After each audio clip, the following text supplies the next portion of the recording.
People step onto trains expecting delays, crowds, and discomfort, not death. But sometimes the danger isn't the crash. It's the platform, the doors, the space between cars.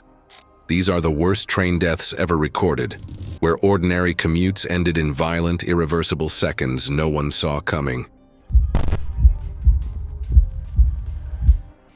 It was February 14, 2014, at a regional commuter rail station in Porto Alegre, Brazil.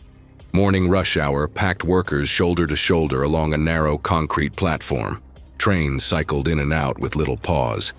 The track curved sharply there, leaving a wide gap beside the cars where footing was uncertain during peak boarding. Among the commuters was Marcos Ribeiro, 54, who had worked in electrical maintenance for nearly 20 years. His overnight job required constant travel between public buildings, inspecting mechanical spaces and filing written proof for each site. He worked from late evening until morning. An old injury left his left knee stiff, but he avoided elevators and relied on stairs despite the pain. That morning, his last inspection ran late after a cooling fan fault delayed an alarm reset. By daylight, he still had to reach a north side depot before an 8 o'clock paperwork cutoff. Missing it meant a formal notice on his record. To save time, he took an express service despite peak congestion. The train arrived just before 7:42 a.m., already crowded from earlier stops. Platform CCTV captured Marco standing near the center, his briefcase at his side as the crowd surged forward together. The footage showed a large backpack swinging into his space. He stepped sideways to avoid it as the warning tone sounded, and the doors started to close. His left foot dropped straight into the gap. The curve in the track left open space between the platform and the car. His shoe disappeared below the edge, his knee twisting as his weight pitched forward. His chest slammed into the doorway as the doors finished closing. The camera showed the doors sealed. The train started to roll. People nearby noticed him lurch and shouted. Arms reached out, but the car was already moving. His legs stayed pinned. As the train picked up speed, his body was pulled along the platform edge.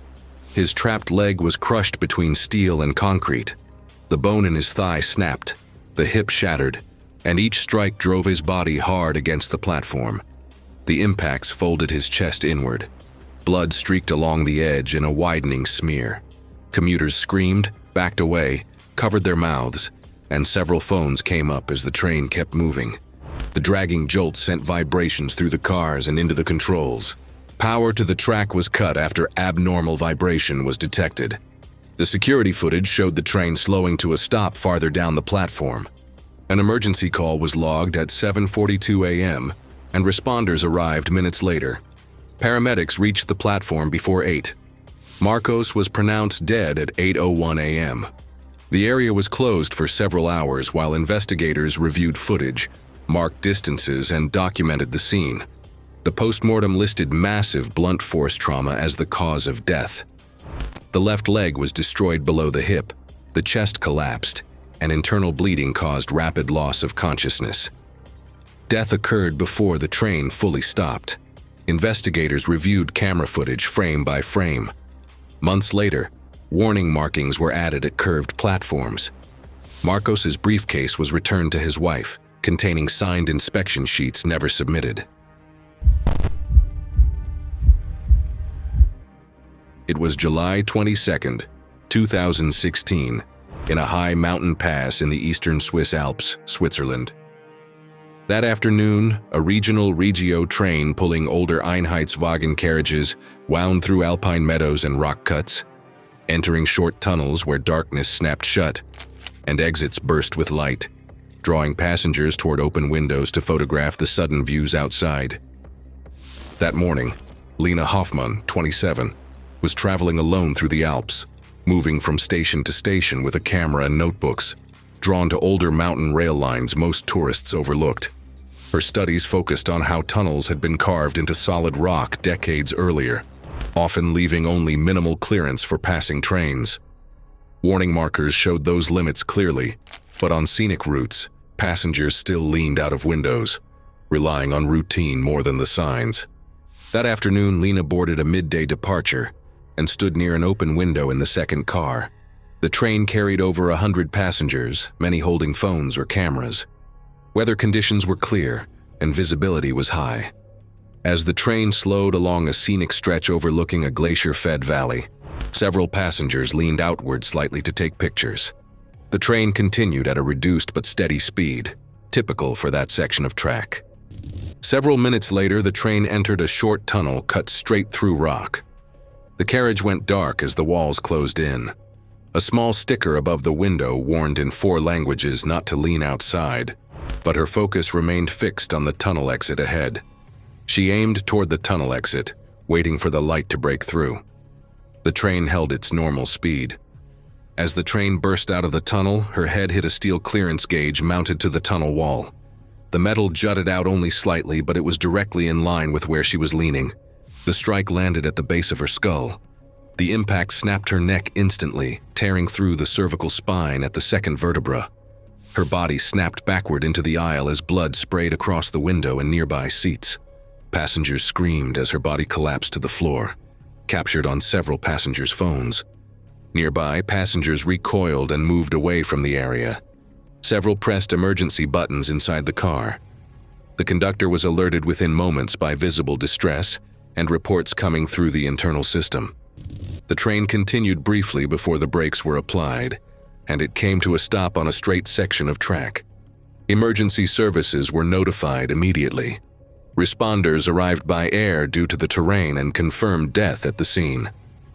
During the investigation, passenger recordings and external station cameras were reviewed to reconstruct the sequence. The medical examination found complete severing of the cervical spine at the second vertebra. The injury caused immediate loss of consciousness and death. No defensive injuries or other trauma were present, indicating the impact alone was fatal. In the months that followed, academic supervisors reviewed fieldwork safety expectations for students conducting independent travel. Lena's research materials were collected and stored by her department. In the years that followed, several regional carriages on alpine routes were retrofitted with half-drop windows and safety bars, making it impossible for passengers to lean their heads outside. It was March 3, 2015, in Surabaya, Indonesia. An afternoon commuter train headed north, packed with workers and students. Aging cars swayed as they pulled away, grinding over wet track where rain had loosened gravel, cracked concrete and debris along the rail edges, turning the platform and trackside into unstable footing. Raffi Pranoto was 19 and lived with his mother and 2 younger siblings in a crowded neighborhood pressed up against the tracks. His father had died years earlier in a motorcycle crash, leaving the family dependent on his mother's small food stall. When money ran short, Raffi got around however he could, walking long distances or riding without paying. Commuter trains on that line were often overcrowded. Cars filled far beyond their intended capacity during peak hours. The connections between cars were simple metal joints with open gaps between the floor plates. There were no barriers, doors, or warning lights at these joints. When cars were full, people stood wherever there was space. Movement by staff through the cars was limited, and rules about standing between cars were rarely enforced. That afternoon, Raffi boarded the train without a ticket. Cameras showed him entering through a side door and moving quickly inside. The cars were already packed. People stood shoulder to shoulder. As the train moved through the suburbs, rain continued on and off, leaving the metal floors damp. The train kept a steady speed as it approached the city. Later, phone footage and witness accounts showed uniformed inspectors entering the car near the middle of the train. Raffi reacted immediately. He moved toward the connection between the second and third cars. He stepped onto the narrow metal plate above the coupling, holding the rubber edge for balance. Minutes later, the train hit debris on the track. The impact was sudden. The second and third cars lurched hard to the right, then snapped back left. The coupling twisted under the force. Raffi's feet shifted. His left foot slipped into the open gap between the plates as the cars bucked. His grip failed. His body dropped downward toward the tracks. As he fell, the moving wheels and axles of the third car caught him. His torso struck the rotating parts beneath the car. He was pulled under and dragged along the track bed. The investigation later showed he was carried for more than 100 meters before the brakes took effect. The wheels crushed his legs and hips. Repeated strikes from metal components tore his body apart. Pieces of his uniform were later found wrapped around the axle housing. Blood marked the stones between the rails. Passengers felt heavy vibrations through the floor and shouted as they moved away from the joint area. An emergency control was activated, and the train slowed and stopped on a straight section of track. Emergency crews arrived after the train stopped. Rafi was confirmed dead at the scene. The process of collecting remains took hours. Rail traffic on the line was halted while workers searched the track for body parts. The post-mortem report listed the cause of death as traumatic dismemberment and crushing injuries. The wheels and axles caused complete separation of limbs and destroyed the chest and abdomen. Loss of consciousness would have occurred almost immediately after contact with the undercarriage. Afterward, students and neighbors raised money to help Rafi's family with burial costs. For a brief period, patrols and inspections increased along the line, with officers visible at stations and on platforms. Within weeks, operations returned to normal, and the open gaps between cars remained unchanged. It was October 21, 2013 in Philadelphia. Evening rush hour crawled along a congested commuter line. Trains stopped and started, stacking close together. Cars were packed beyond capacity, riders standing shoulder to shoulder in aisles. Delays felt routine, impatience common, and nothing suggested the next stop would end violently there. One of the passengers waiting that day was Marcus Hill, 47, a logistics clerk at a pharmaceutical warehouse in the north of the city. He had held the job for more than a decade, managing inventory and shipping paperwork, and lived alone on a strict routine that rarely changed. A previous herniated disc made sitting uncomfortable, so he usually stood during the ride home, leaning against a vertical pole as the train moved. The commuter cars were built decades earlier. Inside, rigid steel poles ran from floor to ceiling, meant only for balance, not impact. During rush hour, trains carried far more people than seats, packing riders shoulder to shoulder in the aisles. Automatic signals controlled spacing, and congestion often forced trains to stop and stack closely on the same track. That Monday evening, Marcus boarded shortly before 6. Camera footage showed him entering an already crowded car and moving toward the center aisle to stand. Signal delays ahead caused repeated stops. Just after 6:20 p.m., his train halted behind another, the sudden braking making passengers sway before settling again. Several hundred feet behind them, another train approached on the same track. According to the later investigation, a communication failure prevented the trailing train from receiving a clear stop command in time. The operator saw the stopped train ahead, but was too close to fully stop before impact. The collision occurred at approximately 25 miles per hour. Inside Marcus's car, the sudden stop threw standing passengers forward.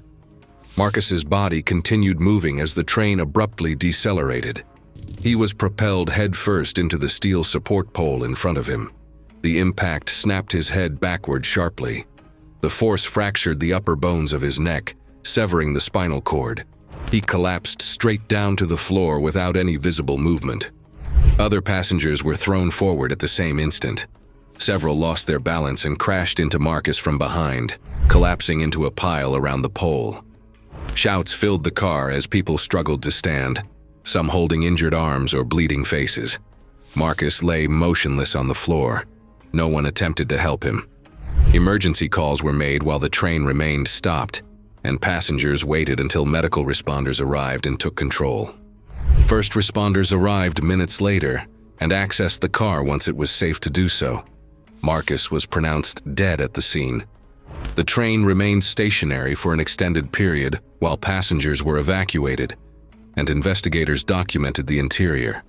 Cameras inside the car and along the tracks were reviewed frame by frame to reconstruct the sequence of events. The post-mortem examination determined that Marcus died from a fracture of the upper cervical spine. The break completely disrupted the spinal cord, stopping breathing and heart function almost immediately. There were no signs of survival after the initial impact. The injuries were consistent with a high-force collision against a rigid object. In the days that followed, Transit officials confirmed that 9 other passengers were gravely injured, most with head wounds, broken wrists, or bruised ribs caused by the sudden impact and crowding. Several were treated at hospitals and released the same night. The train involved was taken out of service briefly for mechanical checks, then returned to operation. Investigators determined the signaling sequence and braking met existing standards. No criminal charges were filed. Civil claims were later submitted by injured passengers, focusing on overcrowding and interior safety features. It was May 11, 2018, in Danbad, India. Evening local trains loaded workers returning to nearby towns and mining colonies, pausing only briefly before moving on. Platforms were narrow, crowds pressed forward, ballast stones lined the track edge, and low, broken barriers reflected infrastructure built decades earlier for lighter traffic flows. That day was another rushed one for Rohit Kumar. He was 19, living with his parents and 2 younger sisters in a rented room close to the railroad. His father worked irregular shifts as a contract laborer, and Rohit picked up extra income delivering parcels and food on a borrowed motorcycle. He had recently dropped out of a mechanical fitting diploma when the fees became impossible. Like many young commuters, he relied on local trains every day. On this line, overcrowding was routine. Trains arrived already full, and passengers rushed to board first, knowing that waiting meant being pushed back or left behind. Running alongside moving trains was common, especially among young men trying to grab door handles or footholds once doors shut.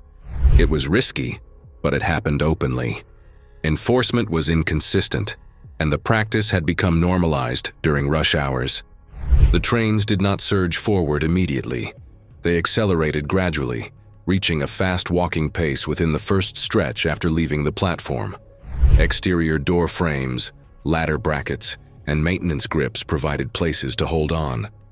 The ground beside the rails, however, was uneven, covered in loose stones meant for drainage, not running. That Friday evening, Rohit reached the platform as a local train was finishing boarding. Railway staff stood near the main access points checking tickets. Rohit stayed back until the doors closed, watching the cars fill past capacity. Inside, passengers were packed tightly, many standing in doorways with no room to move.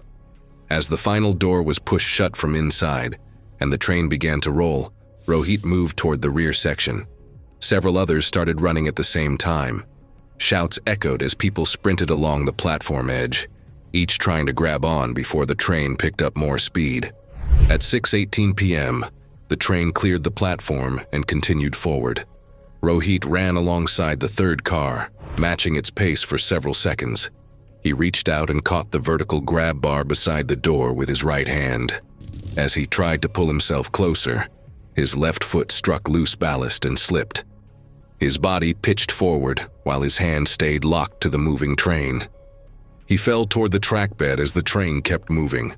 The force dragged him beneath the rear wheel assembly. Steel wheels crushed both legs above the knees on first contact. His pelvis fractured as his body was pulled under the car, and his torso slammed repeatedly into rail hardware and undercarriage parts. Blood sprayed across the stones and rails as the train continued forward. A railway guard on the platform saw Rohit fall and immediately signaled for emergency assistance. The train moved roughly 600 feet before resistance was felt, and emergency braking engaged. The train stopped beyond the platform. Passengers stepped onto the stones and pointed beneath the car. Emergency responders confirmed Rohit was dead at the scene. His body remained trapped under the train for hours, while crews lifted the carriage and documented the damage. The post-mortem report listed the cause of death as massive blunt force trauma and blood loss. Both legs were destroyed above the knees, the pelvis was shattered, and internal organs were ruptured by repeated impacts. Death would have occurred within minutes. During the investigation, officials reviewed CCTV footage frame by frame, clearly showing the run, the grab, the slip, and the drag beneath the moving train. In the months that followed, additional fencing was installed along parts of the platform. It was February 14, 2014, at a commuter station in Porto Alegre. Morning rush hour pressed workers onto a narrow platform as local trains paused briefly before departure. The curved track widened the gap beside the cars, turning routine boarding into a tense moment for anyone moving too quickly. One passenger who stood out among the crowd was Matteo Müller. He was 20 years old, a college student known for keeping to himself. He earned average grades and had no history of discipline problems. On weekends, he explored disused areas, rail corridors, and old industrial zones with friends, taking photos and short videos on his phone. It stayed within their social circle and was never about attention or money. His parents knew about the hobby and believed he avoided active rail lines. He had never been arrested, fined, or questioned by authorities. The city's rail network used overhead power rather than a third rail. Electricity ran through suspended wires carrying about 3,000 volts of direct current, enough to cause fatal injury across very small air gaps or on contact.